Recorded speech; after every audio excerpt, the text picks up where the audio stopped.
नमस्कार दोस्तों, स्वागत है आपका हमारे YouTube चैनल स्टडी विद विवेक में। आशा करता हूँ कि आपकी पढ़ाई अच्छी चल रही होगी। तो आज की क्लास में हम आदिकाल का संपूर्ण परिचय को देखेंगे। इस वीडियो में हम जानेंगे कि आदिकाल क्या है, इसका समय काल क्या है, इसे वीरगाथा काल क्यों कहा गया, इसकी प्रमुख विशेषताएँ क्या है और इसके प्रमुख कवि एवं उनकी रचनाएँ कौन कौन सी हैं। तो चलिए बिना समय गंवाए वीडियो को शुरू करते हैं। तो वीडियो में आगे बढ़ने से पहले आपको वीडियो को लाइक करना है, कमेंट करना है और चैनल स्टडी विद विवेक को सब्सक्राइब करना है। तो सबसे पहले समझते हैं आदिकाल किसे कहा जाता है। हिंदी साहित्य के इतिहास के सबसे प्रारंभिक काल को सामान्यतः आदिकाल कहा जाता है। आचार्य रामचंद्र शुक्ल ने हिंदी साहित्य के काल विभाजन में इसे लगभग संवत 1050 से और 1375 तक माना है। ईस्वी सन के अनुसार यह लगभग 10वीं से 14वीं शताब्दी के बीच का समय माना जाता है। ठीक है, इस काल में हिंदी भाषा अपने प्रारंभिक विकास की अवस्था में थी। इस समय की भाषा को आज की आधुनिक हिंदी की तरह समझना सही नहीं होगा। इस काल में अपभ्रंश, अवहट तथा विभिन्न लोक भाषाओं का प्रभाव दिखाई देता है।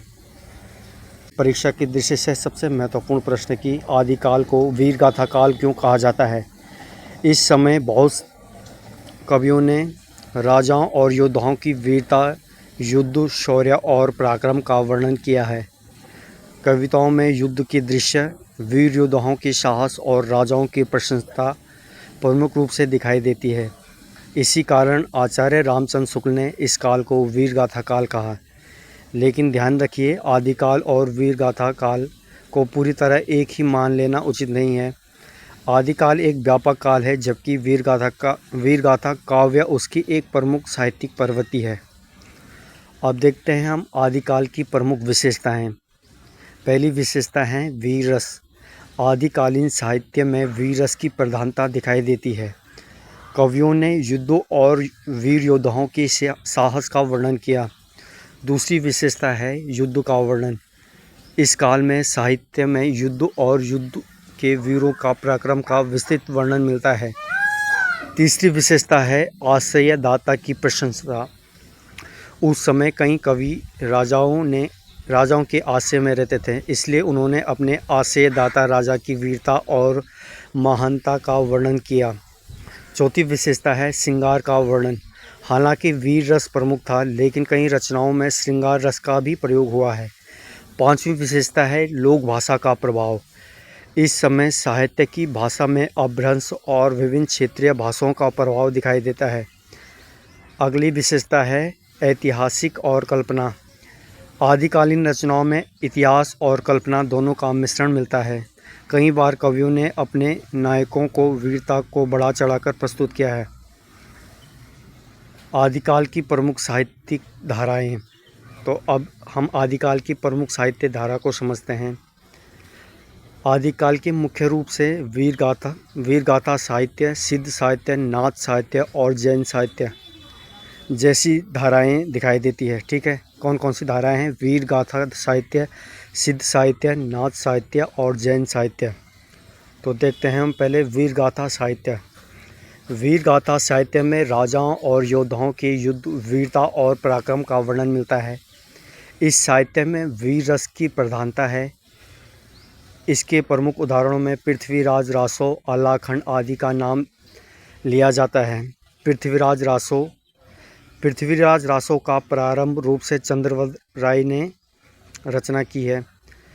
इसमें अजमेर और दिल्ली के राजा पृथ्वीराज चौहान के जीवन और वीरता का वर्णन मिलता है। परीक्षा में प्रश्न आ सकता है कि पृथ्वीराज रासो के रचनाकार कौन हैं? तो आपको याद रखना है चंद्रवद राय। अगला है सिद्ध साहित्य। अब बात करते हैं सिद्ध साहित्य की। सिद्ध कवियों ने धार्मिक और आध्यात्मिक अनुभवों को अपनी रचनाओं के माध्यम से व्यक्त किया। सिद्ध साहित्य में सरप्पा का नाम विशेष रूप से महत्वपूर्ण माना जाता है। सिद्धों ने बाहरी आडंबरों और आलोचना की और आंतरिक साधना पर जोर दिया। अगला है नाथ साहित्य। इसके बाद आता है नाथ साहित्य। नाथ परंपरा में गोरखनाथ का नाम बहुत महत्वपूर्ण है। नाथ साहित्य में योग साधना और आध्यात्मिक चिंतन की प्रधानता दिखाई देती है। गोरखनाथ ने अपने विचारों के माध्यम से समाज में प्रचलित कई भारी आडंबरों पर प्रश्न उठाए। अगला है जैन साहित्य। आदिकाल में जैन कवियों ने भी महत्वपूर्ण साहित्य की रचना की। जैन साहित्य में धार्मिक और नैतिक विचारों के साथ साथ जीवन मूल्यों का वर्णन मिलता है। इस साहित्य ने हिंदी की प्रारंभिक साहित्य परंपरा को विकसित करने में महत्वपूर्ण भूमिका निभाई। अब देखते हैं आदिकाल के प्रमुख कवि और उनकी रचनाएं। इस हिस्से को बहुत ध्यान से समझिए क्योंकि परीक्षा के लिए यह बहुत महत्वपूर्ण है। चंद्रबरदाई ने प्रमुख रचना पृथ्वीराज रासो की है। जगनिक ने अल्लाखंड, सरप्पा ने सिद्ध साहित्यों के प्रमुख कवि है और गोरखनाथ ने नाथ साहित्य के प्रमुख कवि और योग परंपरा के महत्वपूर्ण व्यक्तित्व।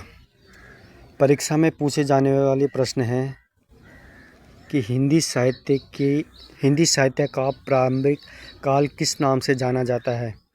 तो आपको बताना है आदिकाल नाम से जाना जाता है। आचार्य रामचंद्र शुक्ल ने आदिकाल को किस नाम से संबोधित किया। तो वीर गाथा काल नाम से संबोधित किया। अगला है पृथ्वीराज रासो के रचनाकार कौन थे। तो आपको मैं पहले भी बता चुका हूँ कि चंद्रबरदाई है। अगला है नाथ साहित्य के प्रमुख कवि कौन थे। तो गोरखनाथ। जहाँ पे नाथ शब्द का वर्णन होगा तो गोरखनाथ को याद रखना। सिद्ध साहित्य के प्रमुख कवि के रूप में किसका नाम लिया जाता है। तो सरप्पा का नाम लिया जाता है। तो विद्यार्थियों, आज हमने आदिकाल के बारे में विस्तार से समझा। तो रिवीजन कर लेते हैं। आदिकाल हिंदी साहित्य का प्रारंभिक काल है। आचार्य रामचंद्र शुक्ल इसे वीर गाथा काल कहा। प्रमुख प्रवृत्ति है वीर रस। प्रमुख धाराएं हैं वीर गाथा, सिद्ध, नाथ और जैन साहित्य। पृथ्वीराज रासो चंद्रबरदाई ने लिखी। नाथ साहित्य गोरखनाथ से संबंधित है। सिद्ध साहित्य सरप्पा से संबंधित है।